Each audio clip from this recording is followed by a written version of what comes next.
এই অনুষ্ঠানের সভাপতি, সহকর্মীবৃন্দ, আমন্ত্রিত অতিথিবৃন্দ, বাংলাদেশের বিভিন্ন অঞ্চল থেকে আগত প্রিয় উদ্যোক্তা ও খামারি বৃন্দ, উপস্থিত সুধীমণ্ডলী, আসসালামু আলাইকুম। প্রাণী সম্পদ সেবা সপ্তাহ ও প্রদর্শনী 2024। এই প্রাণী সম্পদ সেবা সপ্তাহ ও প্রদর্শনী 2024-এর উদ্বোধনী অনুষ্ঠানে যারা উপস্থিত রয়েছে সকলকে আমার আন্তরিক শুভেচ্ছা জানাই, ধন্যবাদ জানাই। আর সারা বাংলাদেশে যারা ছড়িয়ে ছিটে আছে তাদেরকে আমি আমার আন্তরিক অভিনন্দন জানাচ্ছি। গভীর শ্রদ্ধার সাথে স্মরণ করছি সর্বকালের সর্বশ্রেষ্ঠ বাঙালি জাতির পিতা বঙ্গবন্ধু শেখ মুজিবুর রহমানকে, যার নেতৃত্বে আমরা স্বাধীনতা অর্জন করেছি, স্বাধীন জাতি হিসেবে মর্যাদা পেয়েছি, একটি রাষ্ট্র পেয়েছি। শ্রদ্ধা জানাই জাতীয় নেতার প্রতি, ৩০ লক্ষ শহীদ, ২ লক্ষ মা বোনের অত্যন্ত বেদনার সাথে আমি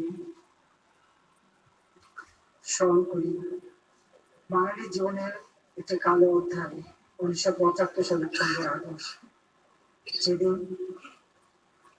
রাষ্ট্রপতি জাতির পিতা বঙ্গবন্ধু শেখ মুজিবকে নির্মমভাবে হত্যা করা হয়।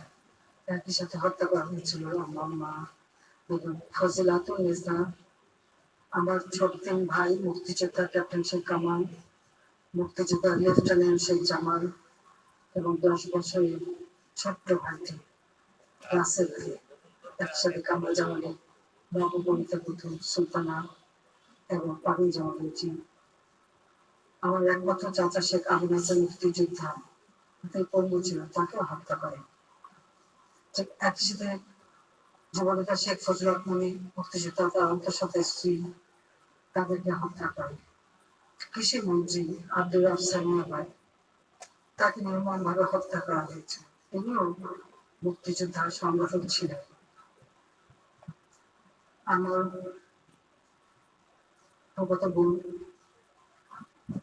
আর্যমণি, বেবি, ভগত ভাই আরিফ, তাদেরকে নির্মমভাবে হত্যা করা হয়। আব্দুল সানিবাদ সাহেবের 4 বছরের নাতি সুকান্ত, তাকে হত্যা করে।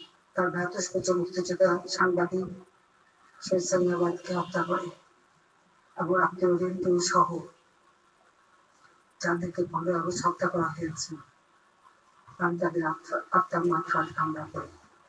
রাষ্ট্রপতি মিলিটারি সেক্রেটারি ছুটে এসেছিলেন, রাষ্ট্রপতি আক্রান্ত হয়েছে শুনে ঘাতকের দল তাকে চলে, তাকেও নির্মমভাবে হত্যা করেছে।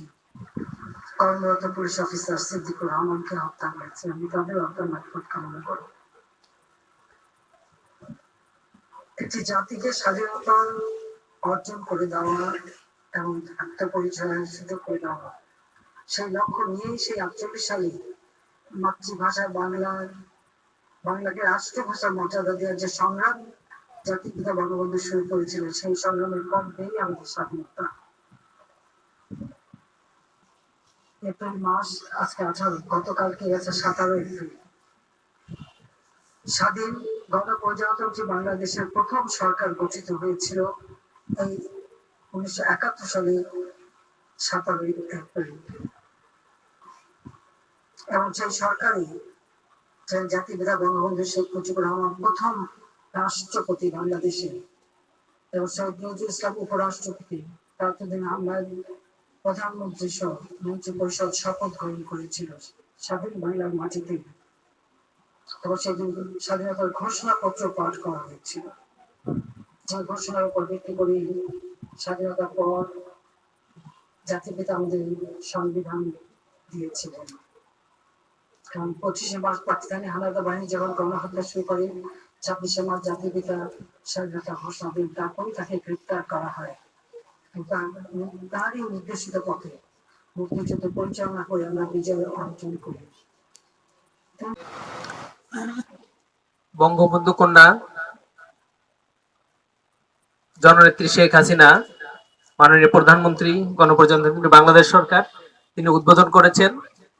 তো আপনারা সবাই অবগত আছেন, আসলে আমাদের আরেকটা প্রোগ্রাম চলছে, সমন্বয় সভা চলছে আমাদের নাজিরপুর উপজেলার, যার কারণে আসলে আমরা বক্তব্যটা সংক্ষিপ্ত করেছি। তো প্রাণী সম্পদ আজকে যে মেলা উদ্বোধন করেন মাননীয় প্রধানমন্ত্রী, আমরা দেখেছি ব্যাপক উদ্দীপনার মাধ্যমে আমাদের উপজেলা পর্যায়ে এটি আয়োজন করা হয়েছে। আসলে প্রকৃতি একটু বিরূপ, কারণ গতকাল সন্ধ্যায় একবার বিশাল একটা ঝড় হয়ে গেল এবং আজকে দেখলাম প্রচন্ড গরম। আপনারা এই গরমের মধ্যে কষ্ট করে দূর দূরান্ত থেকে যেই খামারিরা আপনাদের পশু পাখি নিয়ে এসেছেন এবং একই সাথে যারা এখানে উপস্থিত রয়েছেন সবাইকে ধন্যবাদ জানাচ্ছি। আর আয়োজনের সাথে সম্পৃক্ত বিশেষ করে প্রাণী সম্পদ কর্মকর্তা, তিনি আসলে গত কয়েক সপ্তাহ ধরে প্রস্তুতি নিচ্ছিলেন এবং তার যে অক্লান্ত প্রচেষ্টার ফলে আমরা আসলে গতকালকে একটা বিপর্যয়ের পরেও আজকে দেখতে পাচ্ছি যে মেলাটি খুব মানে সুদৃশ্যমান অবস্থায় আমরা দেখতে পাচ্ছি এবং আমাদের বেশ কিছু রেয়ার বলতে হবে যে মানে প্রজাতিগুলো একটু ভিন্ন। এই ধরনের কিছু পশু যেমন কিছু ছাগল এসেছে, কিছু গরু, আবার হচ্ছে হাঁস ছিল কিছু। তো এগুলো আমরা দেখে আসলে আমরা উৎসাহিত হচ্ছি যে আমরা কিভাবে আমাদের উপজেলাকে সমৃদ্ধ করব, আমাদের উপজেলা যাতে খাদ্যের স্বয়ংসম্পূর্ণ হয়, বিশেষ করে আমিষেও যাতে স্বয়ংসম্পূর্ণ হয়। তো আমরা সেই কামনা রেখে এবং আপনাদের এই উপস্থিতির জন্য ধন্যবাদ জানিয়ে আমি মাননীয় প্রধানমন্ত্রী যেহেতু উদ্বোধন করেছেন তার সেই আমরা তার উদ্বোধনের পরবর্তী অংশ হিসাবে আমাদের এই মেলার আর চলমান থাকবে। আমাদের কিছু প্রোগ্রাম আছে, সম্ভবত ভ্যাকসিনেশন থেকে শুরু করে আমাদের বেশ এক সপ্তাহ ব্যাপী প্রোগ্রাম আছে। সমস্ত প্রোগ্রামে আপনারা অংশগ্রহণ করবেন এই আমন্ত্রণ জানিয়ে আমি আজকের এই অনুষ্ঠানের সমাপ্তি ঘোষণা করছি। সবাই ভালো থাকবেন। আসসালামু আলাইকুম। জয় বাংলা।